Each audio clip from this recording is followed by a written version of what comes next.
ইউরোর ফাইনালে স্পেন এবং ইংল্যান্ড মুখোমুখি হচ্ছে আজ রাত 1টায়।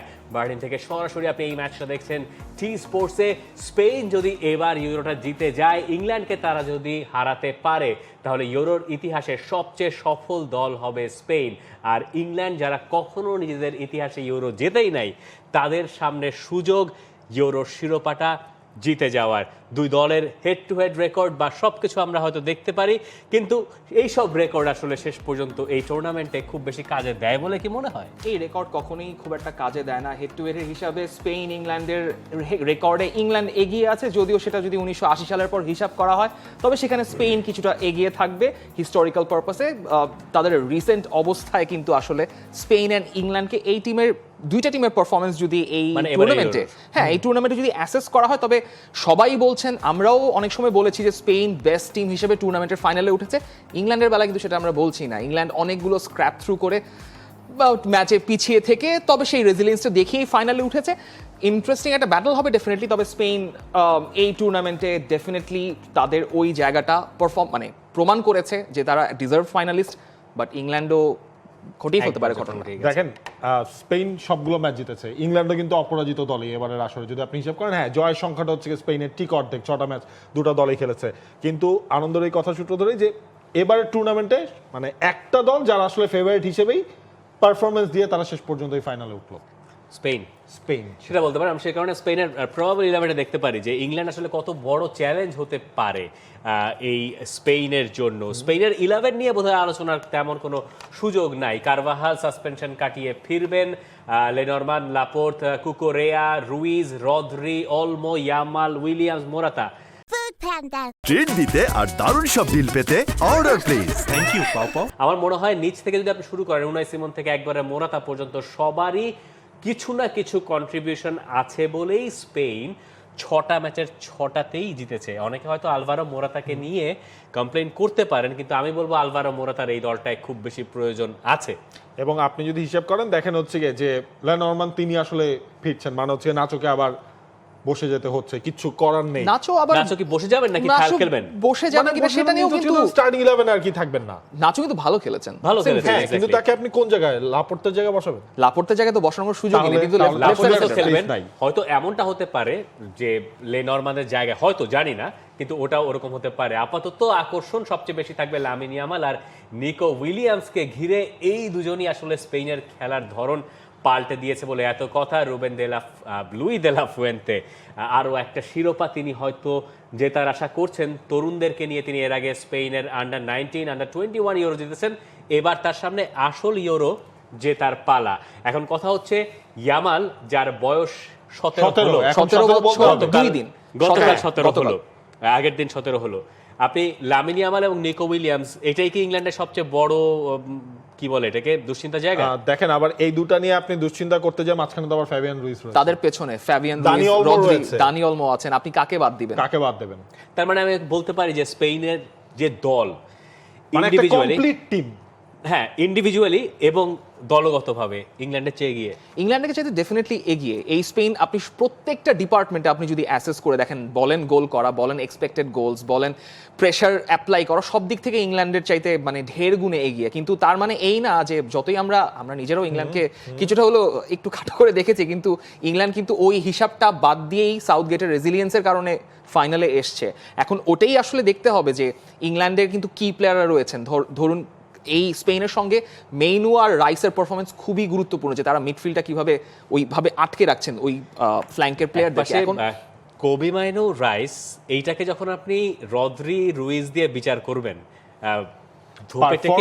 পারফরম্যান্স যদি আপনি হিসাব করেন, তাহলে হচ্ছে রদ্রি, ফ্যাবিয়ান রুইসকেই আসলে ডেফিনেটলি এগিয়ে রাখতে হবে। তারপর আপনার আরো অনেকগুলো ইকুয়েশন আছে। নিকো উইলিয়ামসের সঙ্গে ওইদিকে আপনার সাকা, ফোডেন বা ওয়াকারের ব্যাটল, ওইদিকে লামিন ইয়ামালকে আবার কে ফেস করবেন যদি খেলেন, শকে আসলে ওই ফিটনেসটা রাখেন কিনা 60 মিনিট বা এর বেশি খেলার জন্য, নাকি ট্রিপিয়ার যিনি আবার রাইট ফুটেড ফুল ব্যাক, তিনি ওখানে খেলবেন কিনা। অনেকগুলো ইকুয়েশন আছে। তবে ইংল্যান্ডের জন্য ওই রেজিলিয়েন্সটাই একটা বড় সাহস হতে পারে, যে ব্যাক টু ব্যাক ফাইনাল খেলা তো মুখের কথা না।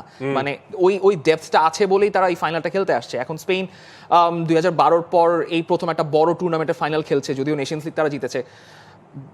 এই স্পেনটা আসলে আবার ইটস এ ডিফারেন্ট স্পেন। এই স্পেনকে আমরা কখনো দেখবো বলে আমি লাইফ টাইমে কখনো চিন্তা করি মানে আপনি হচ্ছে ইংল্যান্ড আমরা ব্যাক টু ব্যাক ফাইনাল উঠছে সেটা যেমন কথা হচ্ছে, দেখেন স্পেনও কিন্তু ব্যাক টু ব্যাক ফাইনালে কিন্তু জিতেছিল 8 এবং 12 এবং 10 ওয়ার্ল্ড কাপ মাঝে 10 ওয়ার্ল্ড কাপ, সেটা তো আসলে আছে টানা 3টা। আমরা ইংল্যান্ডের ফরমেশন প্রবাবল 11টা দেখে নিলে আমার মনে হয় ইকুয়েশনটা মেলাতে সুবিধা হবে যে কোথায় কোথায় কি ব্যাটল হতে পারে। আমরা 3 ম্যান ব্যাকই ধরেছি, যদিও নিশ্চিত করে বলা সম্ভব না মিস্টার গ্যারেথ সাউথগেট আসলে কি করবেন। Declan Rice, Kobbie Mainoo, Phil Foden, Kane, Bellingham এরা সবাই আছেন। আমরা আগের ম্যাচে দেখেছি ফিল ফোডেনকে ফার্স্ট হাফে নেদারল্যান্ডসের সঙ্গে, তাকে অবশেষে এই টুর্নামেন্টে আমরা খুঁজে পেয়েছি যে ফিল ফোডেনকে আমরা চিনি। তার অন্যতম কারণ আমার কাছে মনে হয় ছিল এটা যে ফিল ফোডেনকে মাঝখানের জায়গাটায় অপারেট করার সুযোগ করে দেওয়া হয়েছিল। সেই সুযোগটা আসলে নেদারল্যান্ডসও খানিকটা ট্যাকটিক্যালি এমন মার প্যাচে ফেলেছিল যাতে ফোডেন মাঝের জায়গাটা অপারেট করার সুযোগ পেয়ে গিয়েছিলেন। স্পেন যখন আজকের ম্যাচটা খেলতে নামছে, স্পেনকে যে ব্যাপারগুলো চিন্তা করতেছে, দেখুন স্পেন এই টুর্নামেন্টে আসলো কাদের কাদের হারিয়ে। শুরু থেকে যদি আপনি হিসাব করেন, প্রথমে ক্রোয়েশিয়া, এরপরে ইতালি, আলবেনিয়া গ্রুপ স্টেজে কম গেল, এরপরে জর্জিয়া, এরপরে গেল জার্মানি, এরপরে ফ্রান্স। মানে ইউরোপে যারা বিশ্বকাপ জিতেছে তাদের সবাইকে তারা হারিয়েছে একমাত্র ইংল্যান্ড বাদে। এই ম্যাচটা স্পেনের জন্য ইতিহাসের। এবং আপনি যখন ইংল্যান্ডের এই প্রবাবল 11 দেখছেন, তখন আপনি আসলে কয়েকটা প্রশ্ন আপনার মাথায় ঘুরপাক খাবে যে এই দলটা কিভাবে নিকো উইলিয়ামস আর লামিন ইয়ামালকে মোকাবেলা করবে। যদি নিকো উইলিয়ামস এবং লামিন ইয়ামাল ভেতরের দিকে আসেন, অথবা উইড তো তারা যদি ইউজ করেন, তখন ইংল্যান্ডের মিডফিল্ডটা আসলে কিভাবে সেটাকে ট্যাকল দেবে। মানে ডেকলান রাইসের উপরে এখানে সবচেয়ে বড় রোলটা তার প্লে করতে হবে ডেকলান রাইসের এবং কোবি মাইনোর এই দুজনেরই। এবং সাকাকেও আসলে কম রোল প্লে করলে, মানে কম রোল তিনি কোনোভাবে প্লে করতে পারবেন না। সাকা তো ম্যাচটাও আমরা দেখেছি এই কাজগুলো সে করেছে, যে ডিফেন্ডিং ও আসলে সাকা হেল্প করেছে, এই ম্যাচেও সেটা করতে হবে। সাকাকে ওই মানে কমপ্লিটলি স্প্রিং এর মতো করে ওই আপ এন্ড ডাউন করেই যেতে হবে, কোনো উপায় নেই। ওই ফ্ল্যাঙ্কে যখন তিনি লামিন ইয়ামালকে সামাল দিচ্ছেন, কোনোভাবেও কোনো সুযোগ নেই। এবং ওই গ্যারেথ সাউথগেট আসলে সাকাকে ওইভাবে বিশ্বাস করেন দেখি তিনি ওই ব্যাক থ্রিতে কনভার্ট করতে তিনি ওই ভরসাটা পেয়েছেন। নাহলে কিন্তু তিনি ব্যাক থ্রিতে ওইভাবে কনভার্ট করে ওই মানে ওই কমফোর্টটা তিনি পেতেন না ডেফিনেটলি। এবং এই জায়গায় তো কাইল ওয়াকার তো আসলে রয়েছেই, কারণ একটা ধরেন পাস নিয়ে যে লুক শ নাহলে হচ্ছে ট্রিপিয়ার, সেটা নিয়ে সন্দেহ রয়েছে, বাট এই পাসটা নিয়ে তো কোনো সন্দেহ আছে। এবং এই কারণে এই ম্যাচটাকে বলা হচ্ছে যে খুব ভালোভাবে ব্যালেন্সড। মানে ইংল্যান্ড হয়তো এই টুর্নামেন্টে খুব ভালো করে নাই, কিন্তু আপনি যখন ফাইনাল পর্যন্ত চলে গেছেন তখন একটা দলের ব্যাপার স্যাপারই পাল্টে যায়, আমরা এরকমই আসলে জানি। এবং কোনোভাবেই এটা একপেশে ম্যাচ হওয়ার কোনো সুযোগ নাই। বরং আপনি যদি সাবস্টিটিউশন বেঞ্চের দিকে তাকান, মানে ইংল্যান্ডের এত দূর আসার কারণ কি? ইন্ডিভিজুয়াল ব্রিলিয়ান্স, ক্লিক করেছে ইন্ডিভিজুয়াল ব্রিলিয়ান্স, বেলিংহ্যাম। স্পেনের মিডিয়া তো এখন ম্যাচটাকে বেলিংহ্যাম ভার্সেস স্পেন হিসেবে দেখছে, কারণ রিয়াল মাদ্রিদের ফুটবলার। আবার আমরা দানি অলমোকে ভুলে যাচ্ছি কিনা, ওই বেলিংহ্যাম যেই স্পেসটায় খেলেন ইংল্যান্ডের হয়ে, দানি অলমো ঠিক ওই জায়গাতে অপারেট করার চেষ্টা করেন। এই যে ছোট ছোট ছোট ছোট ছোট লড়াই, আমি যদি আপনাদেরকে জিজ্ঞেস করি যে কার মানে সাইড বেঞ্চের হেল্প কারো লাগবে কিনা? অবশ্যই লাগবে, হেল্প লাগবে, ইংল্যান্ডেরই লাগবে। মানে হ্যারি কেন কি 90 মিনিটস খেলবে? I don't think so. আমার কাছে মনে হচ্ছে যদি গ্যারেথ সাউথগেট, মানে আমি যখন ম্যাচটা নিয়ে ধরেন মানে একটু পড়াশোনা করছি, আমার কাছে মনে হয়েছে গ্যারেথ সাউথগেট যদি অতি সাহসী হন, তাহলে তিনি একটা খুবই রিজিড 4-4-2 ফরমেশন নামিয়ে দিবেন কেইন আর ওয়াটকিন্সকে নিয়ে। এটা জীবনও এটা হবে না। এবং এটা করলে মানে ম্যাচের চেহারা অন্যরকম হতে পারতো। কারণ কেইন আসলে ওই যেই কাজটা তিনি করেন, লিঙ্ক আপ প্লেগুলো করেন, কেইন কিন্তু লিঙ্ক আপ প্লেগুলো করেছেন, কিন্তু নিজে যখন চান্স ক্রিয়েট করার সময় আসছে তিনি কিন্তু পেছনে ডিফেন্ডারদের পেছনে ওই রান বিহাইন্ডটা করছেন না, যেটা কিন্তু ওয়াটকিন্স করেন। এই লাস্টে আপনার সেমিফাইনালে যে 89 মিনিট 59 সেকেন্ডে যে গোলটা আসলো, ওটা ওয়াটকিন্স কনস্ট্যান্টলি রান নিচ্ছিলেন বলেই তাকে বল সাপ্লাই দেওয়া হলো, তিনি ওই কাজটা করলেন। সো গেম প্ল্যানটা খুবই খুবই ডিফারেন্ট হতে পারে, এটা নিয়ে কোনো সন্দেহ নেই। তবে বেঞ্চের হেল্প ছাড়া এই ম্যাচ স্পেন বলেন ইংল্যান্ড বলেন কেউই জিততে পারবে না। তবে একটা ব্যাপার যদি বলি, যে যখন সাউথগেট চেঞ্জটা করবেন তখন তার মাথায় দুটো জিনিস চিন্তা হবে। যদি হ্যারি কেনকে তিনি চেঞ্জ করেন, আমি কি আইভান টনিকে নামাবো নাকি আমি ওলি ওয়াটকিন্সকে নামাবো? এবং যাই নামান না কেন, মানে যদি কাজ না করে সমালোচনা রেডি, তাই না? তবে সাউথগেট যে পর্যন্ত আসলে টেনেছেন এই দলটাকে, সেটাও তো দেখতে হবে। সাউথগেট অনেক দূর পর্যন্ত টেনেছেন এবং তার সাবস্টিটিউশনই কাজে দিয়েছে, আপনি এটা কোনোভাবেই অগ্রাহ্য করতে পারবেন না। তিনটা ম্যাচে ট্রেইল করে সেখান থেকে ম্যাচ জেতাটা ডেফিনেটলি বিরাট ব্যাপার। যেটা হবে যে স্পেন যদি এই ম্যাচের শুরুতে গোলও করে, যেটা এক্সপেক্টেড, ইংল্যান্ড দমে যাবে না। মানে ইংল্যান্ডকে এবং স্পেনের যেটা সমস্যা হবে, স্পেন মানে যদি গোল না পায়, স্পেন একটু হতাশ হয়ে যেতে পারে। ধরেন 45 মিনিটসে স্পেন গোল করা নাই, গোললেস, তখন আমরা জানি না আসলে স্পেনের এই ফুটবলাররা ফাইনালে কেমন করেন। ইংল্যান্ডের প্লেয়াররা ফাইনাল হেরেছেন, অনেকে আছেন এদের ভেতরে।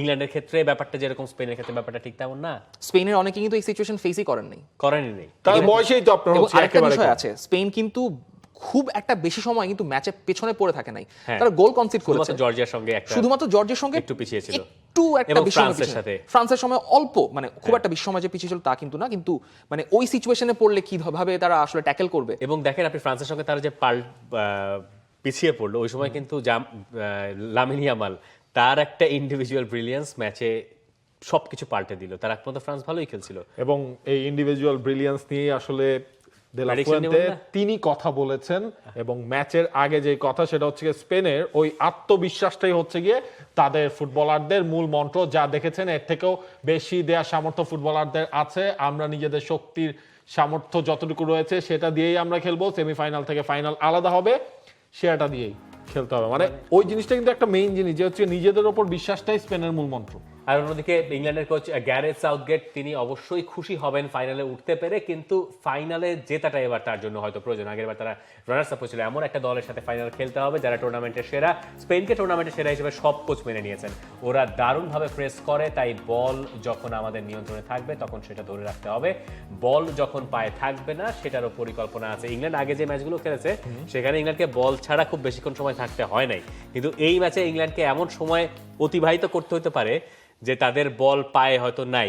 আমরা বলছি স্পেন ডিরেক্ট ফুটবল খেলে, কিন্তু দরকার হলে স্পেনের মিডফিল্ডাররা খেলাটা স্লো করে দিতেও জানেন। তারা 2-4টা পাস দিয়ে মানে যে কোনো অপোনেন্টকে বোকা বানিয়ে চুপচাপ বল নিয়ে বসেও থাকতে জানেন। আই থিঙ্ক সাউথগেটের মূল গেম প্ল্যানটা কিন্তু তিনি শেষ কথাতেই বলেছেন, যে বল যখন পায়ে থাকবে না সেটা নিয়ে আসলে তাদের পরিকল্পনাটা আছে। আপনি স্পেনকে দমাতে চাইলে আপনি কোনোভাবে ফাবিয়ান রুইজ বা রদ্রির কাছে বল কোনোভাবেও যেতে দিতে পারবেন না, সেটা আপনাকে কমপ্লিটলি ট্যাকল করতে হবে রদ্রি অফ দ্য বল।